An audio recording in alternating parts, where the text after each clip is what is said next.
అశాంతి గురి చేసి మేము అనుకుంటే ఏదైనా చేస్తాము, ఏదైనా కేసులు పెడతాం, క్రిమినల్ కేసులు అన్ని తాండవం ఆడిచ్చి ప్రజలకు శాంతి లేకుండా చేసిన చరిత్ర ఈ వైఎస్ఆర్సీపీ నాయకులు. అందుకోసం వాళ్ళకి ఎక్కడ ఎక్కువ వాళ్ళ బలం ఉందో అక్కడే పెట్టినాము. వాళ్ళకి ఆడే చూద్దాం వాళ్ళ కథ.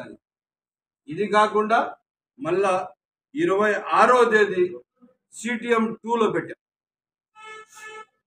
మొదటి రోజు మదనపల్లి టౌన్ దేవలం వీధి, రెండవ రోజు మదనపల్లి మండలం పోత్బోలు 23వ తేదీ పోత్బోలు,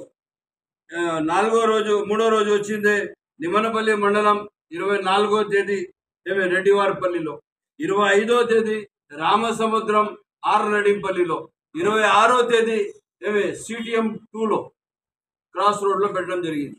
ఎవరు ఏదైనా సమస్యలు ఉన్నా కూడా, ఎవరైనా దొంగగా వాళ్ళ పొజిషన్లు పెరుక్కొని ఉన్నా, భూములు రాకుండా ఉంటే, వాళ్ళ భూముల పైన కబ్జాలు చేసింటే, ఎవడన్నా అరాచకం చేసింటే, వాళ్ళ సమస్యలు ఏదన్నా కానీ నిర్భయంగా వచ్చి మీరు నాకు కలవచ్చు.